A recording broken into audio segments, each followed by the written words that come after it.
नमस्कार दोस्तों। मेरा नाम शिवकांत द्विवेदी है और मेरे चैनल पे आपका बहुत बहुत स्वागत है। आज का वीडियो बहुत धमाकेदार वीडियो लेके आया हूं मैं आपके साथ। बिकॉज आज के वीडियो में मैं एक स्पेशल गेस्ट को इनवाइट किया है मैंने, जिनका नाम है मिस्टर सतीश शर्मा। और वो रियल एस्टेट में इंदौर के अंदर बहुत जाना माना नाम है। सो उनसे हम गाइडेंस लेंगे और सीखेंगे कैसे कैसे एक जो वर्किंग प्रोफेशनल्स हैं अपनी जर्नी स्टार्ट कर सकते हैं रियल एस्टेट इन्वेस्टिंग की, और उसको फ्यूचर प्लान कर सकते हैं कैसे वेल्थ बिल्ड करना है, या फिर अपना पोस्ट रिटायरमेंट लाइफ को आप सिक्योर करना चाहते हैं। वो सब टिप्स एंड टैक्टिक्स मिलेंगी। तो ये बेसिकली एक वीडियो ना होके आपको एक क्रैश कोर्स मिलने वाला है। तो आप इसको कंटिन्यू करेंगे। हम डायरेक्ट इंट्रोड्यूस करते हैं हमारे शर्मा जी को। So welcome Sharma ji on my channel. और मैं जी। जस्ट रिक्वेस्ट करूंगा आपसे कि हमारी ऑडियंस को जस्ट अपना इंट्रोडक्शन दें, देन हम अपना एक फ्लो चालू करेंगे इंटरव्यू का और ये कोर्स क्रिएशन का। So over to you sir. बहुत बहुत धन्यवाद शिवकांत जी कि आपने मुझे अपने रियल स्टेट में आने वाले जो साथी हैं उनके लिए आज मेरे साथ में आप इंटरव्यू कर, इसके लिए आपको बहुत बहुत धन्यवाद। और मैं आपको बधाई भी देना चाहता हूं क्योंकि आप जिस इंडस्ट्री में पदार्पण कर रहे हैं, लोगों को उस इंडस्ट्री में शामिल होने के लिए कह रहे हैं, उससे बेहतर कोई इंडस्ट्री हो ही नहीं सकती।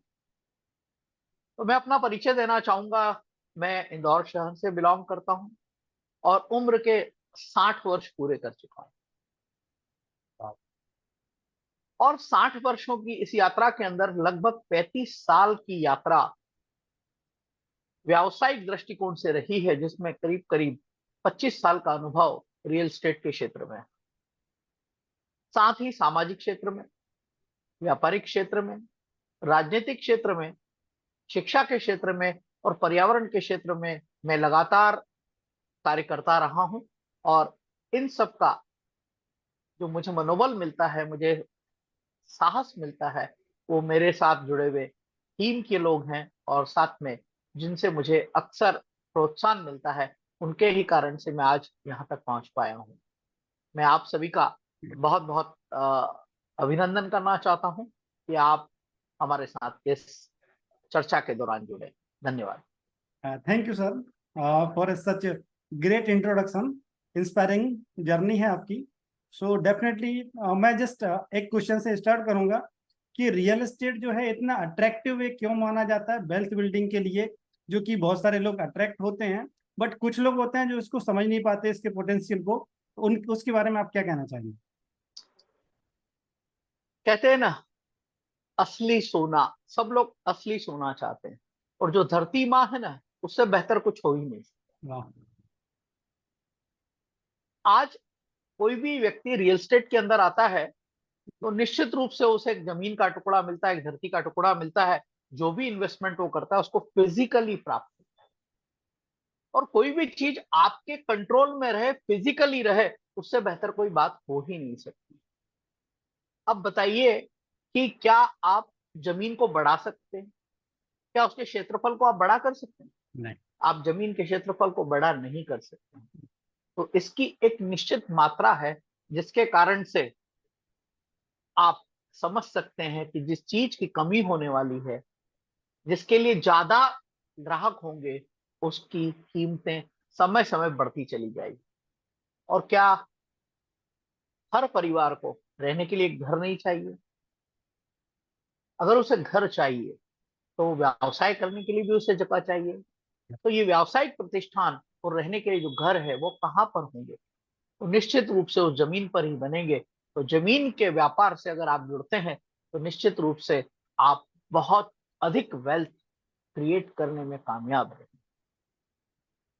ऐसा इसलिए कहता हूं, सोना आप खरीदेंगे, निश्चित रूप से उसकी भी कीमत में बढ़ोतरी होती है। चांदी आप खरीदेंगे तो उसकी भी कीमत में बढ़ोतरी होती है। लेकिन जब भी आपके घर के अंदर होगा तो आपको हमेशा डर रहेगा कि इसे कोई चोर न ले जाए, है ना?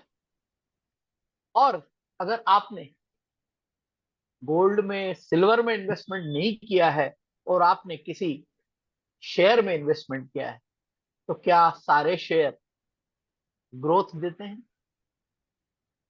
अगर सारे शेयर ग्रोथ नहीं देते और उसमें अनसर्टेनिटी रहती है, अनिश्चितताएं रहती है, तो वहां जब भी आप देखेंगे म्यूचुअल फंड की बात की जाती होगी या शेयर ट्रेडिंग की बात की जाती होगी, तो वहां पर डिस्क्लेमर आता है, सब्जेक्ट टू मार्केट रिस्क।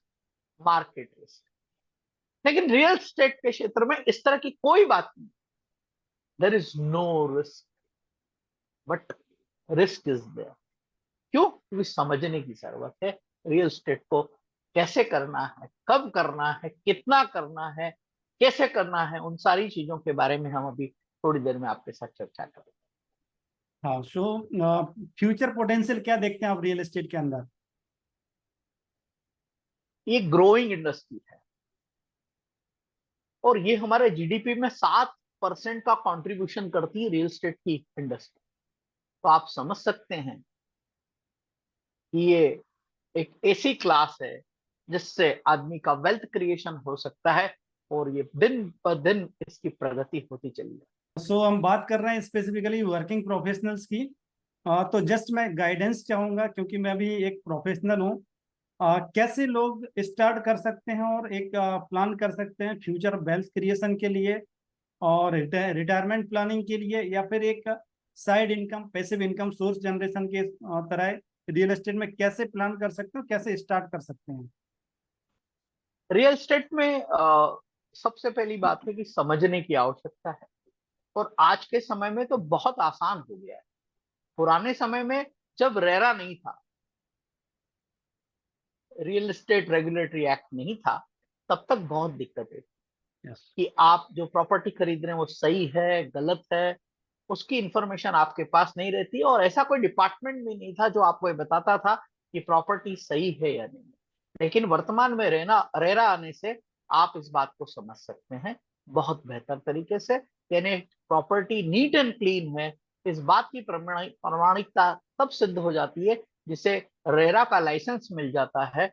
वो अपनी सारे डिस्क्लोजर्स वहां पर देता है और पूरी टाइटल की रिपोर्ट, किस तरह से काम होने वाला है, क्या क्या एमेनिटीज बनाने वाला है, उसकी सारी जानकारी रेरा के प्लेटफॉर्म पे प्रत्येक डेवलपर रखता है। इसलिए हमें अब ज्यादा डरने की आवश्यकता नहीं, पर फिर भी समझने की जरूरत है कि हम प्रॉपर्टी कहाँ खरीदें।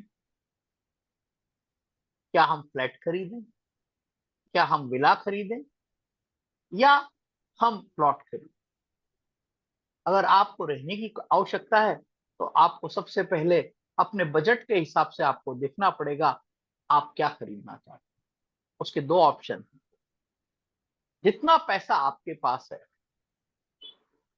और अगर आपकी अच्छी खासी सैलरी है तो आप लोन लेकर भी अपने लिए प्रॉपर्टी खरीद सकते हैं, मात्र 10 से 20% मार्जिन देकर। अगर आप कोई कमर्शियल प्रॉपर्टी खरीदना चाहते हैं तो निश्चित रूप से उस वक्त आपको 40% के लगभग मार्जिन मनी अपनी पॉकेट से देना पड़ेगा और वो आपको मॉर्गेज लोन मिलेगा।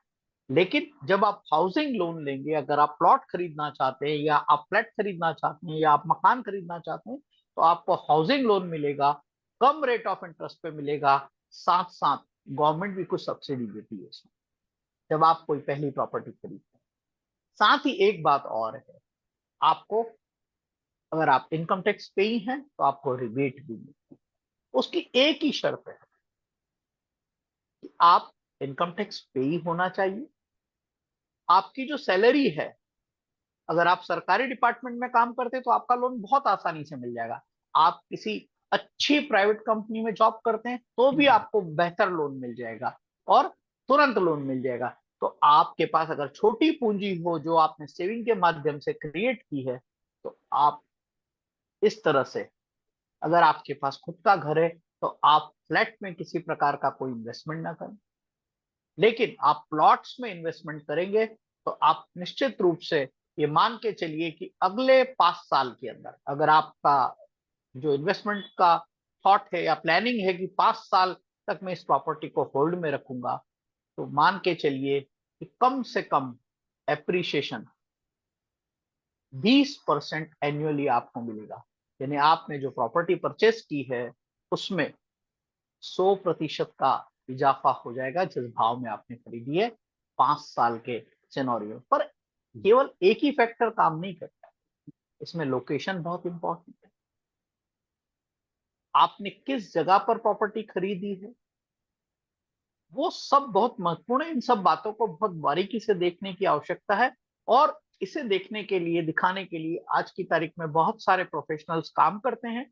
उनके साथ आप इसकी समस्त जानकारी लेकर अपने लिए एक बेहतरीन पोर्टफोलियो रियल एस्टेट में बना सकते हैं, जहां पर आपका रिटायरमेंट भी सुरक्षित हो जाए, जहां पर आप अगर किसी प्रकार का जो प्लॉट खरीदते हैं उस पर किसी प्रकार का कोई कंस्ट्रक्शन करते हैं, उसमें कोई कमर्शियल शॉप वगैरह निकाल देते हैं, या आप रेंट आउट करने के लिए कोई पोर्शंस बना देते हैं, तो आपको पैसिव इनकम भी आने लगेगी, और वक्त के साथ साथ आपको एप्रिसिएशन भी मिलने लगेगी।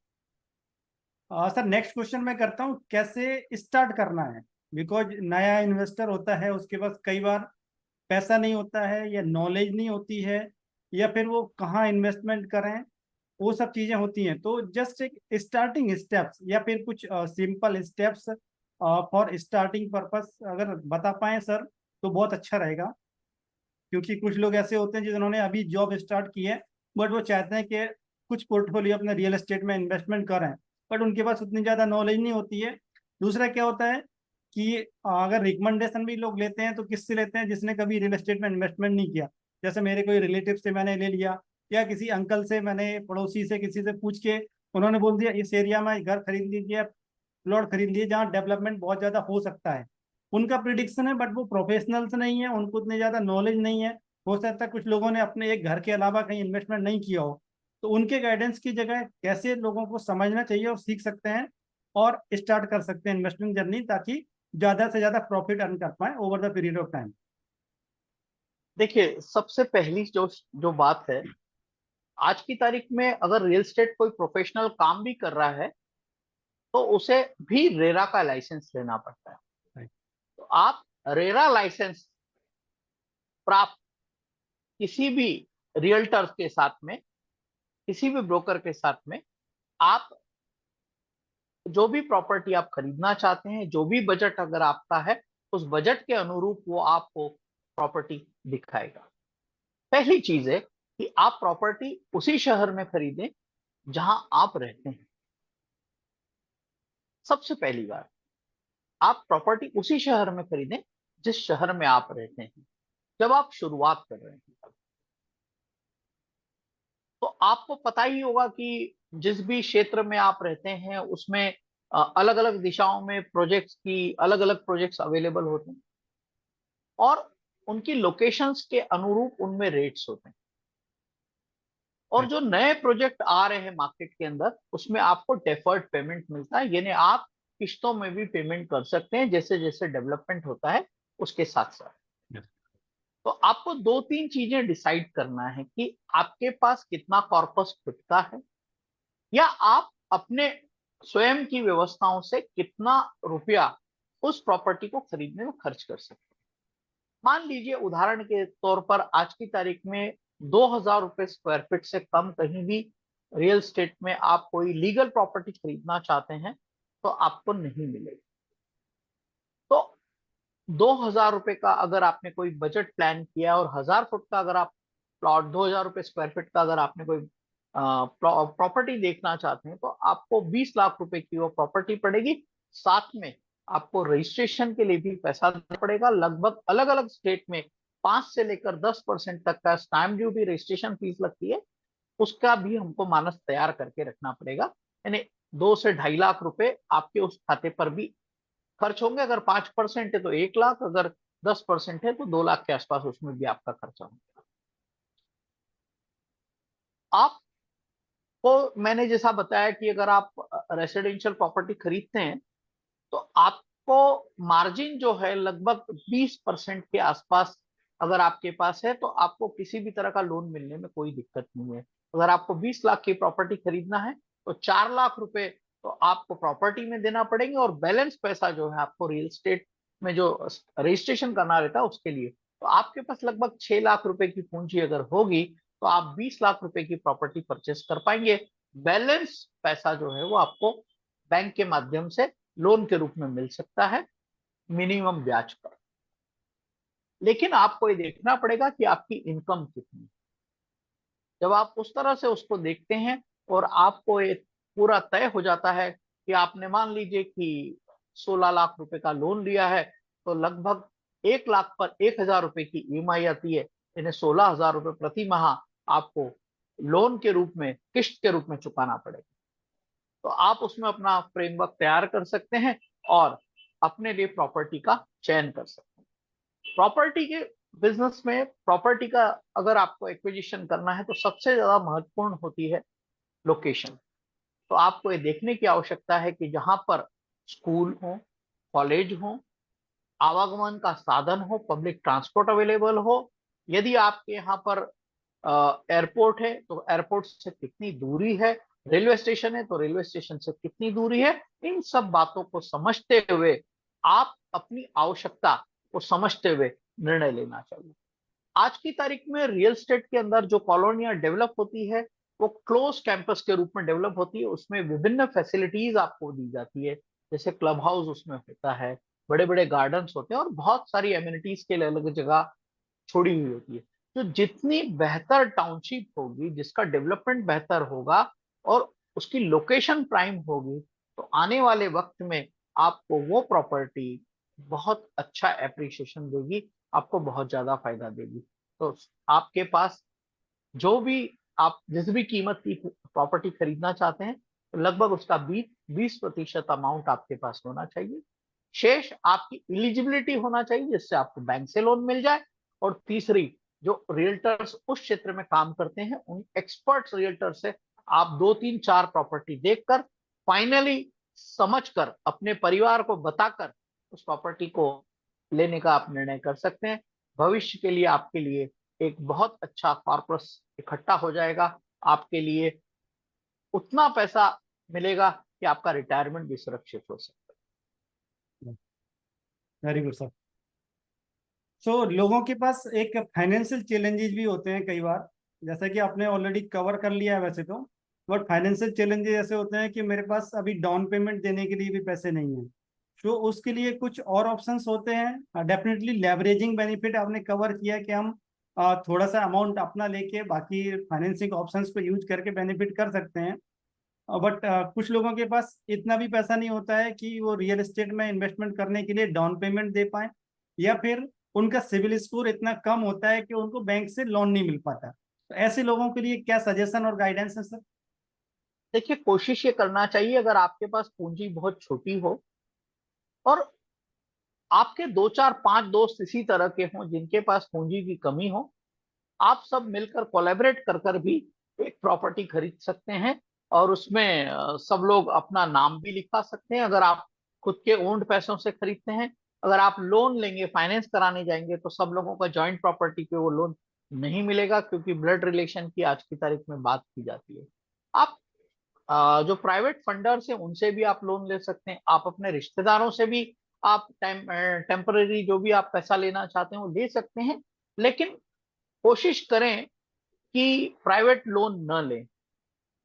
कोशिश करें प्राइवेट लोन नहीं लें, क्योंकि उनमें रेट ऑफ इंटरेस्ट भी ज्यादा होता है। और प्रॉपर्टी में ग्रोथ पक्की आने वाली है, लेकिन समय पर लिक्विडेशन न हो पाना एक इसका, क्योंकि जो आपने खरीदी है उसका कोई ग्राहक होगा तभी तो आप बेच पाएंगे। तो ये बात को समझते हुए प्राइवेट फाइनेंसर से आपको पैसा नहीं लेना चाहिए। कोशिश करके एक कॉर्पस क्रिएट करना चाहिए, 4 5 दोस्त मिलकर कर सकते हैं जिनका उसी तरह का सोच हो कि वे भी प्रॉपर्टी के माध्यम से पैसा कमाना चाहते हैं, अपनी फाइनेंशियल स्ट्रेंथ को ग्रो करना चाहते हैं। तो आप इस तरह से इस काम को कर सकते सो अभी अब बात आती है कि जैसा कि रेरा के अकॉर्डिंग हम कंप्लाई करना पड़ता है सभी बिल्डर्स को, डेवलपर्स को। बट फिर भी क्या हमें कुछ ऐसी रिक्वायरमेंट है कि हम पर्सनल ड्यू डिलीजेंस कराएं, या फिर किसी प्रोफेशनल अटॉर्नी या एडवोकेट की हेल्प लेके उस पर्टिकुलर प्रॉपर्टी के बारे में रिसर्च करने की रिक्वायरमेंट है, या फिर उसमें कवर हो जाता है? हैं।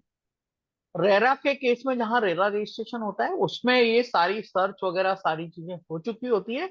और जितनी भी फाइनेंशियल इंस्टीट्यूट, अगर कोई भी फाइनेंशियल इंस्टीट्यूट उस पर्टिकुलर प्रोजेक्ट जिसमें आप प्रॉपर्टी खरीद रहे हैं उसको अगर उन्होंने अप्रूव कर दिया है, तो वहां पर प्री अप्रूव्ड प्रॉपर्टीज अवेलेबल होती है जहां पर केवल आपको इतना ही देखना है कि आपका रिपेमेंट और आपकी एलिजिबिलिटी क्या है, बाकी काम ऑलरेडी हो चुका है। हाँ, अगर आपको लगता है कि मुझे व्यक्तिगत स्तर पर किसी प्रकार का ड्यू डिलिजेंस कराना है तो उसका एक ही रास्ता है, सर्च कराना। और आप किसी से भी एडवोकेट के माध्यम से वो सर्च को आप करवा सकते हैं। लेकिन रेरा हो जाती है जिस प्रॉपर्टी की जरूरत नहीं, मैं समझता हूँ कि उसमें किसी प्रकार की सर्च कराने की आवश्यकता। यस सर, अभी ये एस्पेक्ट तो हमने कवर कर लिए बिल्कुल न्यू इन्वेस्टर्स के लिए, जो ये जस्ट स्टार्ट करना चाहते हैं, इनके पास थोड़ा सा पैसा है और इन्वेस्टमेंट करना चाहते हैं। अभी एक केस ऐसा आता है, कोई इन्वेस्टर है जिसके पास पैसा है बट उसके पास टाइम नहीं है। जैसे कि उसको एक पैसा इन्वेस्ट करना है प्रॉपर्टी में और वो कैश फ्लो चाहता है। अभी उसके पास टाइम नहीं है, वो परचेज करने के बाद उस प्रॉपर्टी को मैनेज कैसे करेगा, उसका रख रखाव और मेंटेनेंस कैसे करेगा, उस प्रॉपर्टी को हैंडल कैसे करना है, क्योंकि उसके पास टाइम नहीं है। तो उसको भी एक बार कवर करेंगे तो अच्छा रहेगा। देखिए क्या है कि रियल स्टेट एक बिजनेस जहां पर पैसे की बात है, और आप किसी को भी पैसा उसी को देते हैं जिस पर आपका ट्रस्ट होता है। तो आपको ये देखना है कि आप ऐसे प्रोफेशनल का चुनाव करें जो आपके लिए एक प्रॉपर्टी मैनेजमेंट का काम करे, आपके पोर्टफोलियो को मैनेज करे, क्योंकि वो बहुत सारी और दूसरी प्रॉपर्टियों पर भी नजर रखता है। तो आपको किसी एक व्यक्तिगत व्यक्ति के साथ में सेलेक्टिव होकर उसके साथ में प्रॉपर्टी मैनेजमेंट का प्रोसेस भी डिजाइन करना चाहिए। और जिस व्यक्ति के साथ इस तरह का अरेंजमेंट करें उस पर ट्रस्ट करने की आवश्यकता है। और जिस तरह से वो आपको सलाह देता है कि आप अब ले लो या अब इसको बेच दो, इसको एग्जिट ले लो और नई प्रॉपर्टी आप परचेस कर लो, उस पर आपको विश्वास करना चाहिए। अगर आपको पैसों की आवश्यकता नहीं हो तो प्रॉपर्टी को बार बार बदलने की आवश्यकता नहीं है, सेल करने की आवश्यकता नहीं, फ्लिप करने की आवश्यकता नहीं। एक सर्टन पीरियड के बाद ही आप चाहें तो उस प्रॉपर्टी को आप सेल कीजिए, अदरवाइज आप मत सेल कीजिए। क्यों? क्योंकि जो स्टैंप ड्यूटी पर आपका खर्च लगता है वो हर वक्त आप कोई भी प्रॉपर्टी सेल करेंगे फिर से परचेस करेंगे तो आपको पुनः स्टाम्प ड्यूटी देना पड़ेगी और सरकार आपके उस मुनाफे के हिस्सेदार होगी। तो ये एक महत्वपूर्ण विषय है जिसमें हमें ध्यान रखने की आवश्यकता है। डेफिनेटली दो बार हमें स्टैम्प ड्यूटी देना पड़ेगा। एक तो हमने फर्स्ट प्रॉपर्टी जो सेल आउट किया उस पर ऑलरेडी दे दिया, अभी मैं 2 साल या 3 साल के अंदर फ्लिप करता हूँ, देन नेक्स्ट टाइम फिर से मुझे देना है। तो मेरा जो प्रॉफिट है वो आधा तो उधर ही चला जाता है। दूसरा, अगर आपका प्रॉफिट इतना हुआ तो शॉर्ट टर्म कैपिटल गेन में आपको 30% टैक्सेशन की स्लैब में आ जाएगी। सर, अगर आप जी sir short term capital gain की अगर हम बात करते हैं तो उसमें एक होता है कि हम दूसरी प्रॉपर्टी में इन्वेस्टमेंट कर देते हैं तो उससे रिबेट मिल जाती है, एम आई राइट? बिल्कुल बिल्कुल बिल्कुल बिल्कुल हाँ बिल्कुल। आपने अगर कोई प्रॉपर्टी सेल करी है उसी फाइनेंशियल ईयर में विद इन 6 मंथ्स, अगर आप कोई दूसरी प्रॉपर्टी परचेस कर लेते हैं तो आपको किसी प्रकार का कोई टैक्स नहीं लगेगा और आपको एग्जम्पशन मिलेगा। और इसमें इंडेक्सिंग का भी मैटर है कि अगर आपने कोई लॉन्ग टर्म प्रॉपर्टी परचेस की है तो जिस साल आपने परचेस की है उसके बाद लॉन्ग टर्म में आपको इंडेक्सिंग का बेनिफिट मिलता है। और इंडेक्सिंग के बेनिफिट से आपकी जो कैपिटल जो आपका प्रॉफिट है वो कम करके कैलकुलेट किया जाता है। और इसमें आप चार्टर्ड अकाउंटेंट की मदद ले सकते हैं। अगर आपने कोई प्रॉपर्टी लंबे समय तक होल्ड करके रखी है तो आपको आपका चार्टर्ड अकाउंटेंट पूरी तरह से आपको सलाह देकर उसकी गाइडलाइन के अनुरूप, उस समय की गाइडलाइन के अनुरूप जो इन्फ्लेशन है उसको कैलकुलेट करके आपको आपका प्रॉफिट कैलकुलेट करके आपको बता सकता है। तो ये भी हमारे को एक बेनिफिट है। दूसरा, हम जब कोई भी प्रॉपर्टी परचेस करते हैं और हम लोन लेते हैं और उसका इंटरेस्ट पे करते हैं तो उसको भी हमारे इनकम टैक्स में उसका एग्जम्पशन मिलता है। तो जितने भी वर्किंग प्रोफेशनल्स हैं जो सैलरी पेड हैं उनके लिए इससे अच्छा कोई इंस्ट्रूमेंट नहीं हो सकता टैक्स सेविंग के लिए। तो ये भी एक हमारे लिए एक बहुत उचित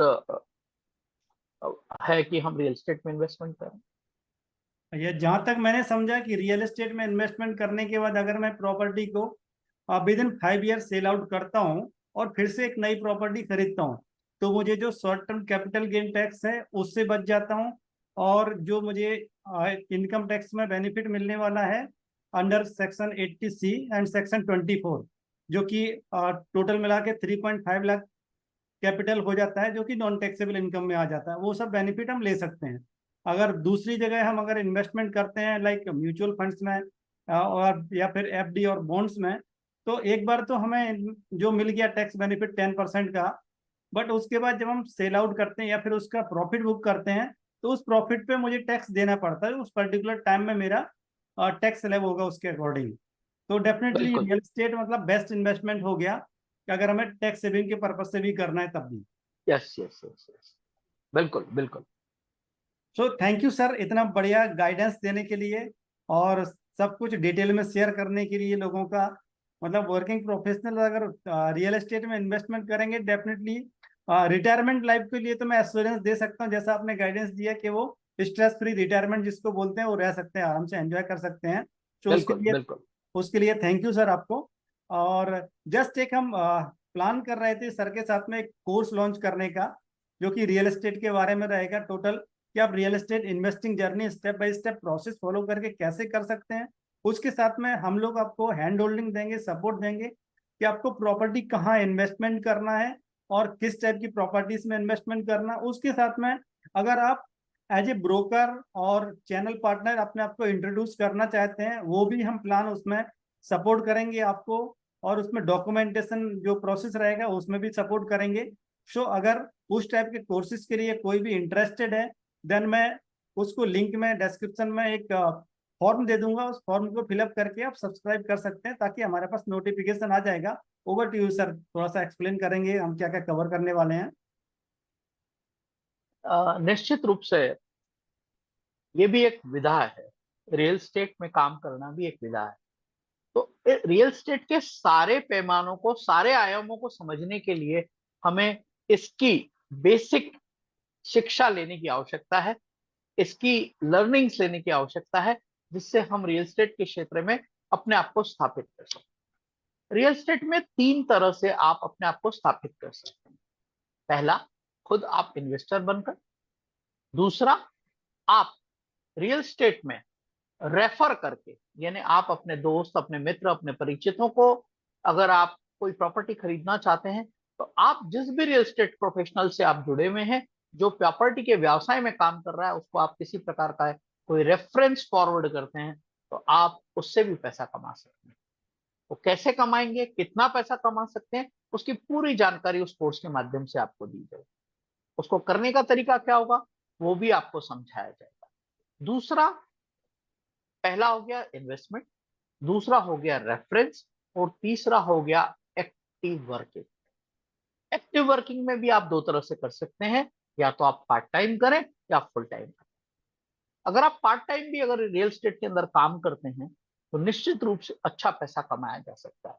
मेरे कई सारे मित्र हैं जो पार्ट टाइम इस रियल एस्टेट के को प्रोफेशनली देखते हैं, और वे बहुत अच्छा पैसा कमाते हैं। और जब उन्हें लगने लगता है कि जो कुछ भी अर्निंग्स वो अपने जॉब से कमा रहे हैं या किसी व्यापार से कमा रहे हैं, अगर वो उनको लगने लगता है, तो उस ऐसे लोग अपने जॉब को छोड़कर, अपने व्यवसाय को छोड़कर पूरे टाइम रियल एस्टेट के व्यवसाय में अपना समय लगाते हैं और अपने लिए बहुत बड़ी वेल्थ क्रिएट करते हैं। रियल एस्टेट में पैसा क्यों है?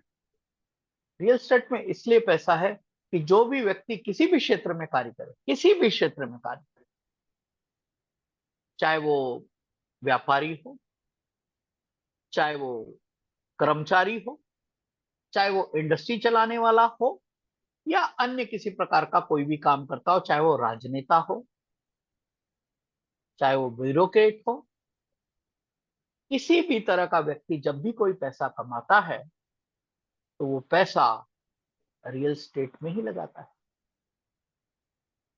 वो पैसा रियल एस्टेट में ही लगाता है। तो एक एक व्यक्ति के पास अगर आप देखेंगे, कुछ के पास 1-2 प्रॉपर्टी होती है और कई लोगों के पास बहुत सारी प्रॉपर्टी। तो जो भी आदमी पैसा कमाता है, वो रियल एस्टेट में लगाता है। तो रियल एस्टेट का काम करना बहुत आसान है, लेकिन ये विश्वास का काम, ये ट्रस्ट का काम है। तो विश्वास कैसे पैदा किया जाएगा, आप इस रियल एस्टेट इंडस्ट्री में नए आ रहे हैं, तो आप किस तरह से इस रियल एस्टेट इंडस्ट्री का एडवांटेज लेकर आप आगे बढ़ सकते हैं। तो यहाँ द्विवेदी जी के साथ में मिलकर हम इस तरह की एक पूरी प्रक्रिया को डिजाइन कर रहे हैं, जिसमें अगर आप रियल एस्टेट में किसी प्रकार का कोई इन्वेस्टमेंट करना चाहते हैं तो हम उसकी भी सलाह आपको दे सकते हैं। आपके लिए एक ऐसे व्यक्ति के रूप में आपके साथ होंगे जो आपके पोर्टफोलियो को भी मैनेज करेगा, आपको सही सलाह देगा, और साथ साथ आने वाले वक्त में अगर आप चाहेंगे तो आप रियल एस्टेट में एज ए प्रोफेशनल भी रियल्टर के रूप में काम करते हुए आगे बढ़ सकते हैं। तो वर्तमान बदले हुए युग में किस तरह से कार्य करना है, उसकी संपूर्ण जानकारी आपको उपलब्ध कराई जाएगी, और आप हमारे साथ जुड़कर ऐसे सभी कोर्सों का सीख कर, जो टेक्नोलॉजी है, जो तरीका है काम करने का, उसको सीख कर आप अपने लिए एक बेहतर रियल एस्टेट पोर्टफोलियो के साथ साथ एक बेहतर जीवन जीने के लिए धन भी कमा सकते हैं। और रियल एस्टेट से बेहतर कुछ भी नहीं हो सकता, ये पक्की बात है। क्यों? क्योंकि ये सब कुछ फिजिकल है, फिजिकल आपके हाथ में, ये शेयर कागज का टुकड़ा नहीं, डिस्क्लेमर नहीं है इसमें। और आपने कहीं भी ऐसा देखा है कि प्रॉपर्टी की कीमत आपने अगर 1 रुपए में ली है तो 50 पैसे रहेगी? नहीं। कभी भी ऐसा नहीं हुआ। तो आप निश्चित मानिए कि अगर आप किसी प्रकार से भी रियल एस्टेट के क्षेत्र में अपना इन्वेस्टमेंट करते हैं या किसी का भी इन्वेस्टमेंट कराते हैं, तो आपको कभी भी बात सुनने की आवश्यकता नहीं होगी। और एक प्रिंसिपल इसका सीधा सीधा है, आप किसी को भी वो ही प्रॉपर्टी खरीदवाओ जो प्रॉपर्टी आप भी खरीद सकते हैं। यस। आपके किसी भी इन्वेस्टर को अगर आपको कोई भी प्रॉपर्टी दिलवाना है तो ऐसी कोई प्रॉपर्टी मत दिलवाओ जिसमें आपको कमीशन मिलता हो लेकिन उसके पैसे गलत जगह पर लग जाते हैं। तो आपको सही जगह पर पैसे लगाना है, कैसे लगाना है, कब लगाना है, कब एग्जिट लेना है, ये सारी जानकारी हमारे अनुभव के आधार पर हमने जो कुछ भी 25-30 सालों में सीखा है, उन सब का लाभ आपको हम देंगे, और आप अपने लिए रियल एस्टेट के अंदर एक बेहतर कैरियर बिल्ड कर सकते हैं। यही कहना चाहता हूँ। और आप सभी का स्वागत है कि आप भी एक real real real really realtor बनकर अपने लिए, अपने परिवार के लिए एक सुरक्षित जीवन, LIC में कहते हैं जीवन के साथ भी और जीवन के बाद भी, लेकिन रियल एस्टेट में भी इससे भी बड़ी बात है कि जीवन के साथ तो है ही, लेकिन जीवन के बाद में वो आपको कई गुना बढ़कर मिलता है, जो आपके परिवार की आवश्यकताओं की प्रतिपूर्ति कर सकता है आपके न रहने के बाद में। और इसमें आपके लिए बहुत सारे पैसे कमाने के अवसर हैं।